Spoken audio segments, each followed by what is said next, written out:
no mistake about it. They're going to be paying for it. Our provincial debt has ballooned to over $13 billion. $13 billion in a province whose population is the size of most cities across the globe. These are staggering numbers. Our best and our brightest, again, are leaving the province en masse. Our taxes are some of the highest across Canada. How many have heard about the new carbon tax that's going to be imposed on us? So the federal government comes up with this great scheme, which is nothing more than a, I don't know, I don't want to get too, but it's just not going to work. It's an attempt to try to give a picture of Canada across the world that we're taking the lead in climate change, when in reality Canada puts out such a dim amount of CO2 compared to globalized, industrialized nations. And yet we as citizens are going to be paying that carbon tax. As a matter of fact, when it's finally implemented, the Canadian Taxpayers Federation did their research on it, and they have concluded that every single household in Canada will be paying an additional $2,569 when this is implemented in extra taxes on top of what you're paying for now. What's worse is we don't even know what they're going to do with that extra money. Waste it, like they've been wasting it. Almost every premier across Canada, many of them have stood out against the Trudeau government to call for an end to this carbon tax because it's hurting their economy, and because many of the provinces, including New Brunswick, are already hitting their targets based on 2005 levels. So we're lowering CO2 emissions in the province of New Brunswick dramatically without any extra taxes because of incentive that's been done throughout the years. But now we're going to be paying extra in fuel, we're going to be paying extra in groceries, we're going to be paying anything that comes on a truck, we're going to be paying extra for it. We oppose the carbon tax hike that we're going to be facing as a province. So fiscally, we have our challenges. Economically, we have our challenges. But just as importantly, we have our social challenges in New Brunswick. Never in my lifetime has New Brunswick been in such a divided and tense situation based on cultural and regional lines. We live in a province now where much is urban versus rural, who can get the most from the government, French versus English, North versus South, and government policies perpetuated throughout the years have got us to a place where that tension and that division is only growing, and it's going to mount to a point where people are going to be fed up and they're going to leave even more than they are already. By crafting corporate welfare to pick winners and losers, governments have all but shut down homegrown entrepreneurs and business owners. New Brunswick has one of the highest rates of illiteracy in Canada, with over 50% based on the standard. Our healthcare system is in shambles, with long wait times in emergency rooms, fewer doctors and surgeons. Do you know that if you were living in the state of Maine right next door, do you know how long you'd wait for a hip surgery or a knee replacement? About 1 to 3 months. As a New Brunswicker, do you know how long you have to wait for a hip or a knee replacement? 36 months, up to 36 months. Folks, we're losing our basic government structure, and we're replacing it with these ideas and these thoughts from liberal and conservative governments that only work to seek and help their own. At some point, we have to get back to a place where we focus on the basics of government, like healthcare, like education, like infrastructure, and basic social programs that we all expect to get from the taxes that we pay. CBC, I remember reading a story recently reported that a child with a dislocated shoulder, I don't know how many of you maybe heard about this or read about this, but a child with a dislocated shoulder, his parents took him to the deck in Fredericton, the Dr. Everett Chalmers Hospital in Fredericton, the emergency room. That child waited in the emergency room for over 8 hours with a dislocated shoulder, writhing in pain, until finally a doctor could pop it back in place and give him the relief that he needed. I talked to many of you who have spent hours in emergency rooms because the doctor was not available to see you at an adequate and reasonable time. We're losing our basic government services. Now, there's some out there that'll blame the doctors, they'll blame the nurses, they'll blame the teachers, they'll blame the frontline workers, when the reality is it's not the teachers, it's not the doctors, it's not the nurses. What it is, it's a lack of resources from our government to support those that are on the front line trying to do their job. That's where the problem lies, and that's where the problem is that we are going to fix.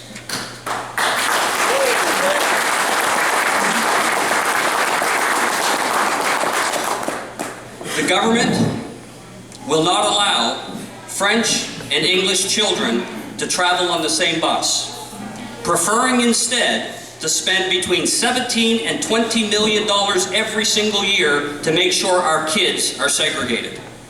I cannot fathom for the life of me, in 2016, in a democratic country like Canada, in a province like New Brunswick, why we still continue to segregate our people based on language. It's wrong, wrong, wrong, and the People's Alliance will work diligently to stop it.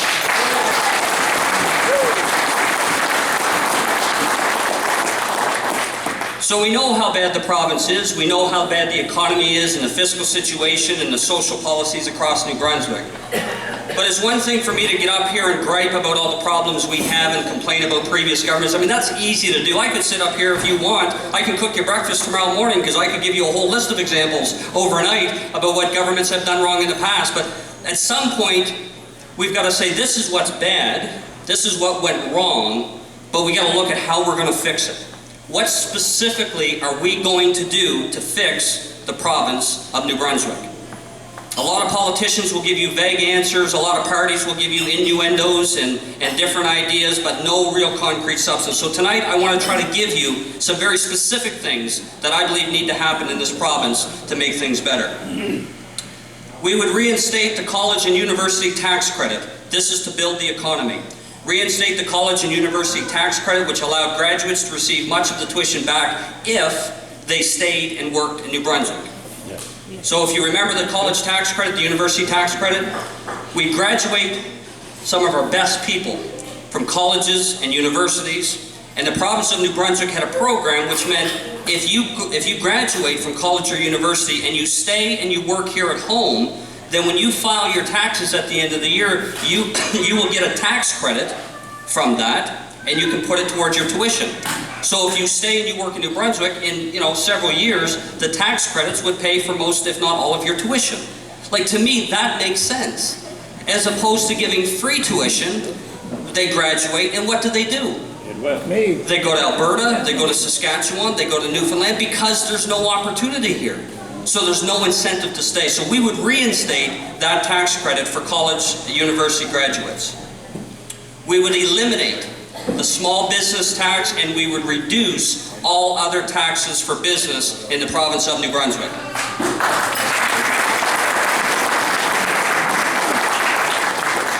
One thing I firmly believe is people want lower taxes and they want the government to get out of their lives.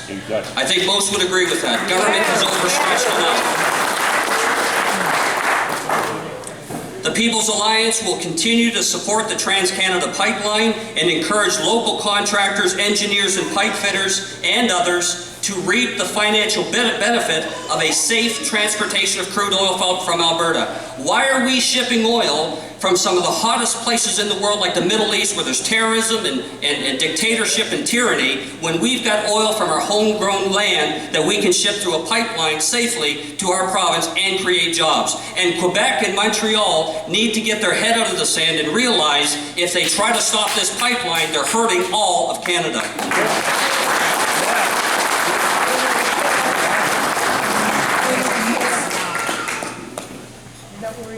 People's Alliance will also work diligently to amend interprovincial trade agreements that has left New Brunswick companies unable to receive contracts and bid, while companies from elsewhere work here and take our tax dollars home with them. How often do we put out a tender as a provincial government, and we get a company, say from Quebec or Nova Scotia or anywhere else, that will bid on that contract and they'll receive it, right? Maybe because they're the lower bid or whatever the reason. But at some point, we have to work within our interprovincial trade agreements to change the situation so that when New Brunswickers bid on contracts, New Brunswickers have the best advantage to receive those contracts because it's your tax dollars that are paying for them. Right.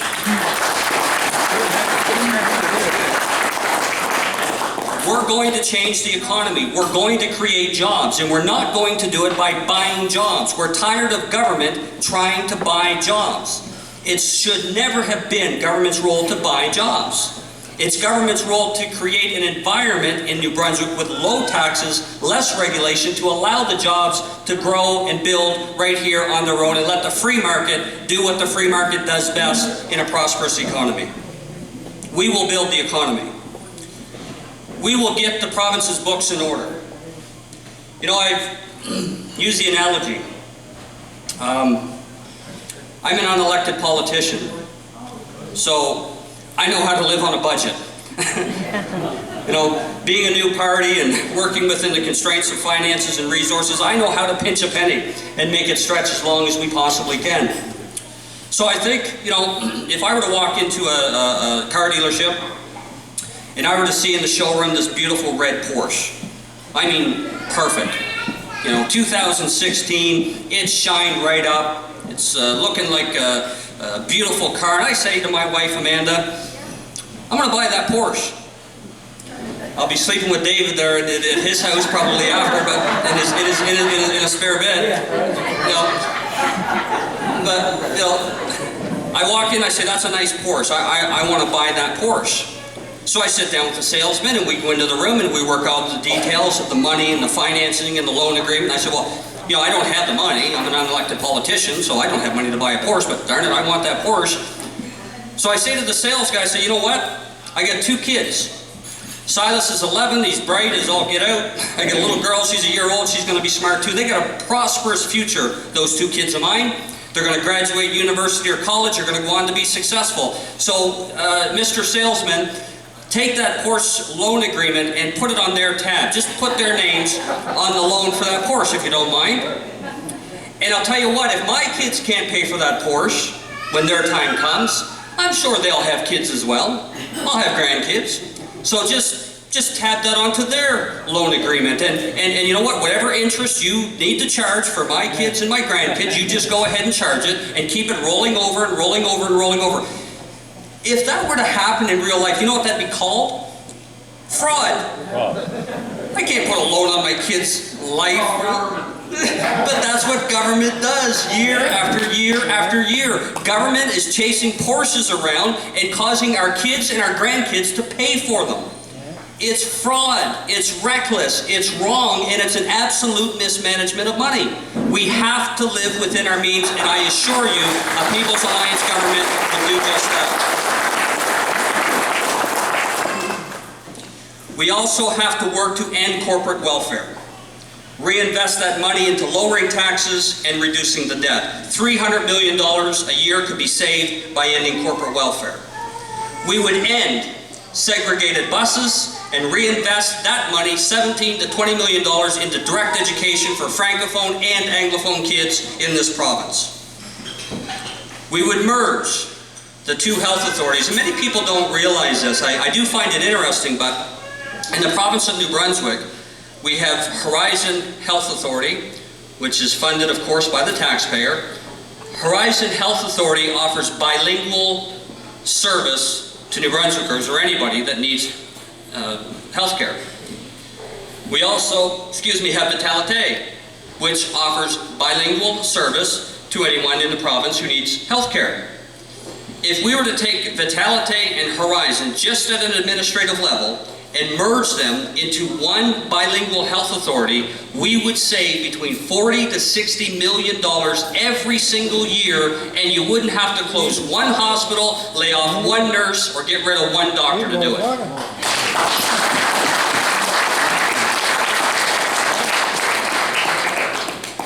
Many of you seen the CBC panel where I sat and I asked in the face of direct opposition.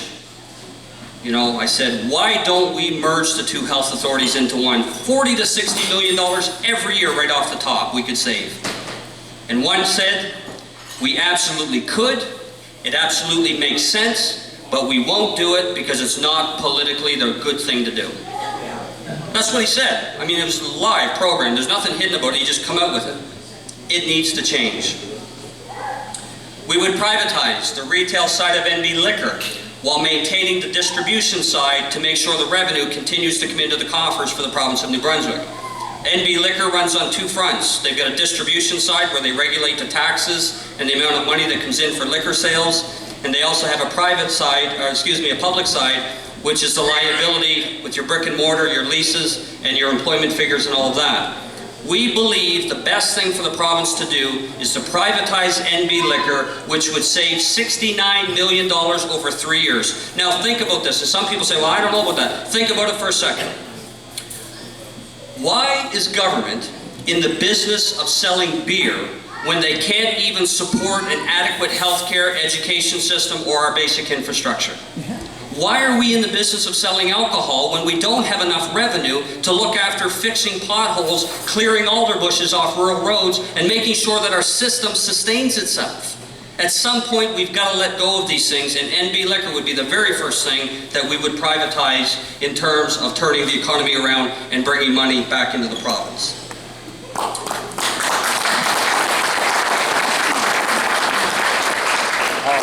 Economically, we will create jobs. Fiscally, we will balance the budget, reduce the debt, and give our kids a future that they don't have to pay for the decisions we're making today. And finally, is what we will do socially.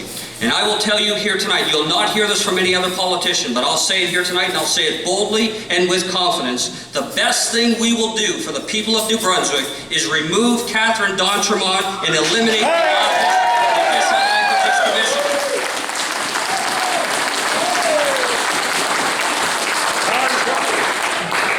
Like you, I'm tired of the politics that's played on language. And I want to say something right now. We support a bilingual province. We support the right of both French and English to receive service in their language of choice, but we do not support the way in which they're doing it today. And Catherine d'Entremont is out of control. Her office needs to be eliminated, period.